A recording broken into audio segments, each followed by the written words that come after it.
Don't you dare bring that up right now. Josh snapped at me over breakfast, his hand tightening around his coffee mug. I just think we should wait a few more years before trying for a baby. The words hit me like a physical blow, and I fought back tears as I stared at my untouched plate. My name is Julie, and I'm 33 years old. I work as an elementary school teacher in Austin, Texas. For the past 2 years, I've been living what I thought was just an unfortunate struggle to conceive, but I recently discovered it was all a lie. I'd been obsessively tracking my cycle, changing my diet, and going to every fertility specialist in the city. Each negative pregnancy test felt like another failure, and I blamed myself completely. Was I too stressed? Was I eating the wrong foods? Was there something fundamentally wrong with me? Josh would hold me while I cried, stroking my hair and telling me it would happen when the time was right. That morning's argument about children wasn't our first, but something in Josh's reaction seemed different. He'd been getting more defensive lately, and I couldn't understand why. Still upset from our fight, I decided to tackle the mess in our attic that afternoon while he was at work. The doctor had suggested staying busy to manage my anxiety, and I desperately needed the distraction. I was going through old boxes when I found it, a manila folder stuffed inside a dusty storage container marked 2022 tax docs. I almost set it aside, but Josh's name caught my eye. As I pulled out the document, my hands started trembling. The letterhead was from Austin Medical Center, dated March 15th, 2022, exactly 8 months before our wedding. This letter confirms your vasectomy procedure has been successfully completed. The paper crumpled in my shaking hands as 2 years of guilt, self-blame, and heartache transformed into something else entirely. Josh had known. Through every doctor's appointment, every negative test, every tear-filled night, he had known it was impossible. He had watched me tear myself apart emotionally and physically, all while keeping his secret. The rage that filled me was unlike anything I'd ever felt before. It wasn't just anger. It was ice-cold fury. I carefully smoothed out the paper and put it back exactly where I'd found it. Then I went downstairs, made myself a cup of tea, and started to plan my next move. Josh had no idea what was coming, but he was about to learn exactly what his deception would cost him. I sat at our kitchen table, staring into my tea as my mind raced. The version of my husband I thought I knew was crumbling away, replaced by someone I didn't recognize. How many times had he watched me cry myself to sleep? How many times had he held my hand during yet another disappointing doctor's appointment? All while knowing that he was the reason we couldn't conceive. My phone buzzed. A text from Josh. About this morning? I'm sorry, I snapped. Let's talk when I get home. Love you. My hands shook as I read his message. Even now, he was keeping up the act. I thought about all the money we'd spent on fertility treatments. Treatments he knew would never work. The specialists, the supplements, the endless tests. I'd even started seeing a therapist to deal with what I thought was my failure to conceive. Going through my phone's camera roll, I found a photo from 6 months ago. Josh and me at my sister Rachel's baby shower. I remembered breaking down in the bathroom that day, and Josh had comforted me saying, "Our time will come, honey. We just need to be patient." The memory made me feel physically sick. I opened my banking app and started calculating.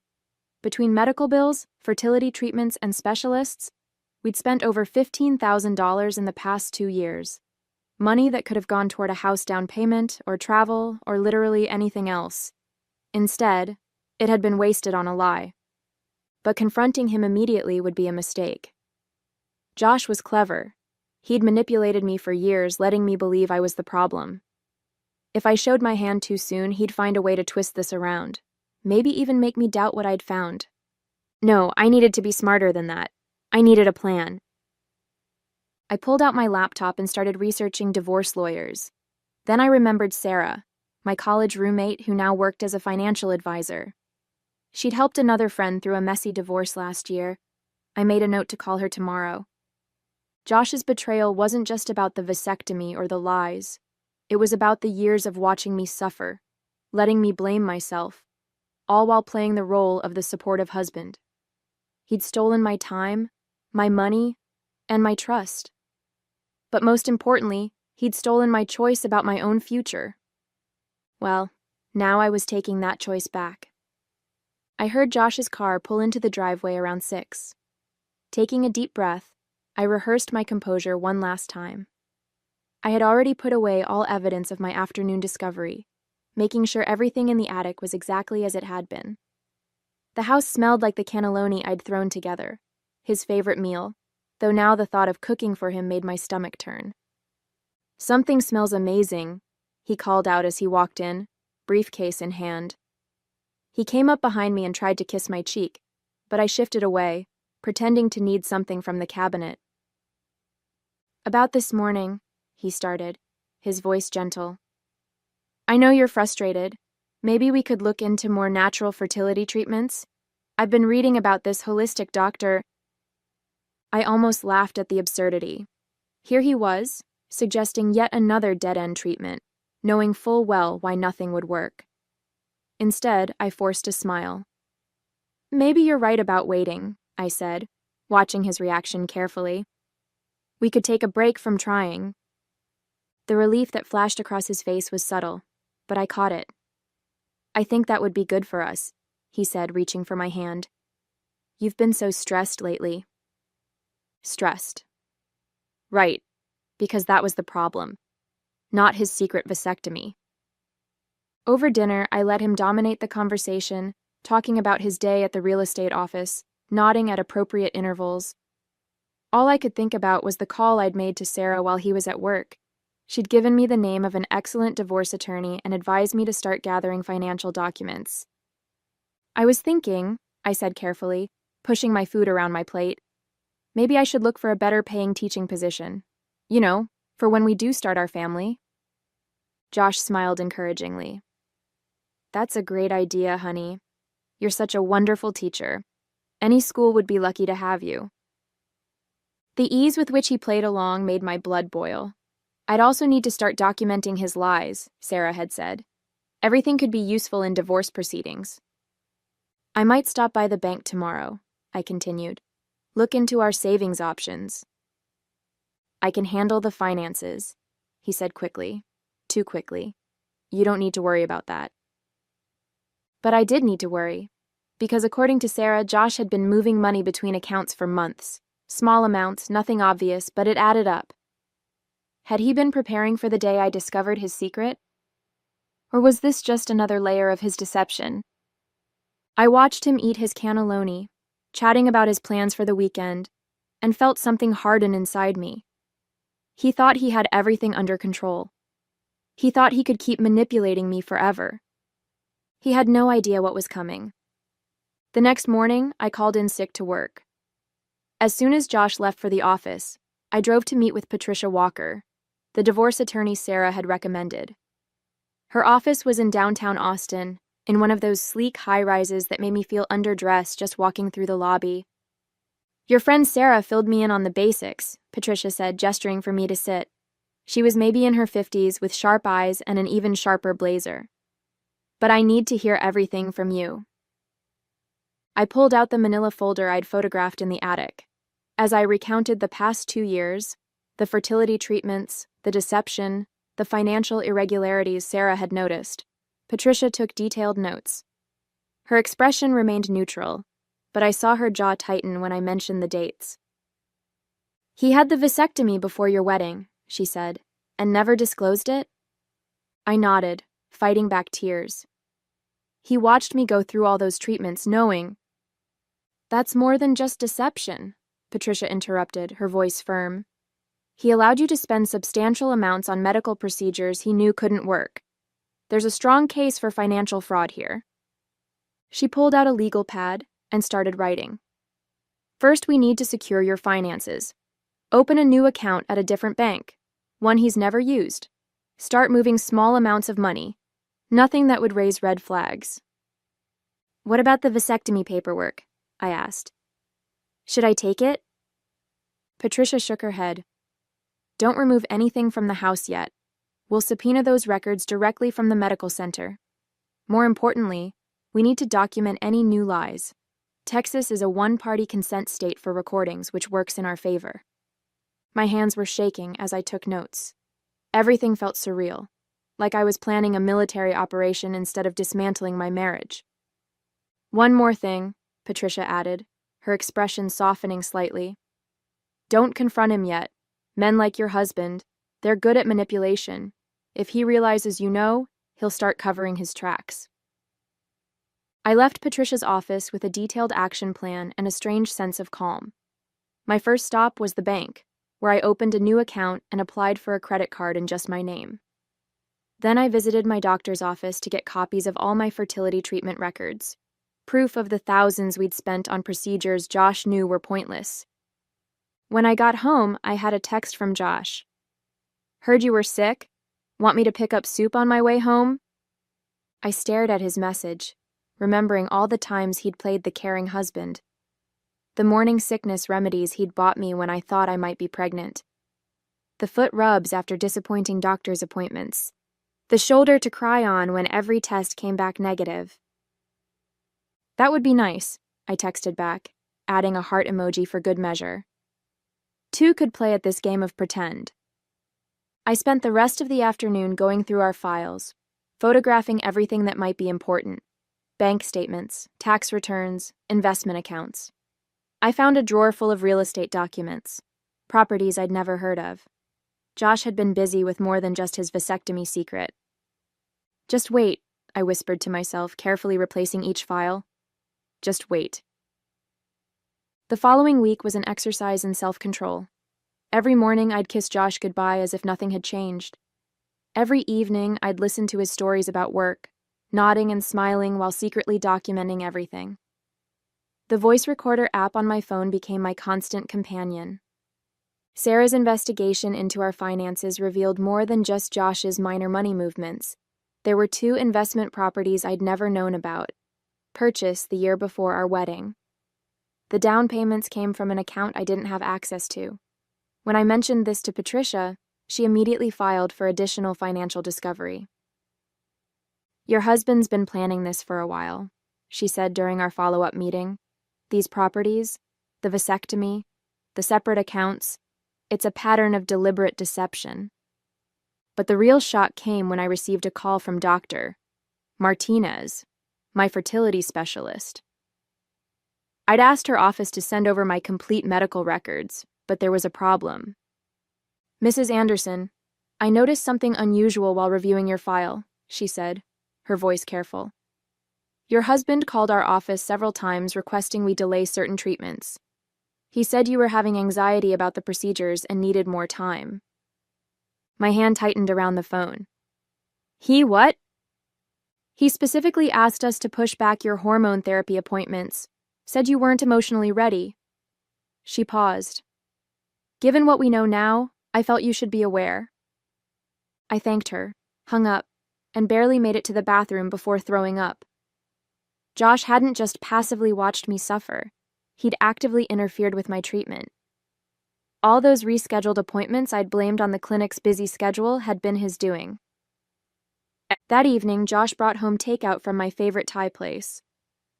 Thought you could use a treat, he said, setting up dinner. You've seemed a bit down lately. I forced myself to smile, thinking of Dr. Martinez's revelation. Just tired from work, I replied, watching him serve the food. Actually, I've been thinking about taking a break from teaching. Maybe look into other opportunities. His head snapped up. What kind of opportunities? I don't know yet. Something different. I shrugged, noting how his shoulders tensed. Maybe real estate. You always make it sound so interesting. Teaching is your passion, he said quickly, and the stability is important for when we start our family. The casual way he said it, when we start our family, made my blood boil. But I kept my voice light. You're probably right. It was just a thought. Later, after Josh fell asleep, I slipped out of bed and checked his phone. Patricia had warned me not to do anything that could compromise our case, but I needed to know. His recent calls showed multiple conversations with a number I didn't recognize. I wrote it down, then carefully replaced his phone. The next day, Sarah ran the number through her financial investigator contacts. It belonged to a divorce attorney in Houston. Josh had called them 6 times in the past month, so he was planning his own exit strategy. Fine, 2 could prepare for war. The next revelation came from an unexpected source.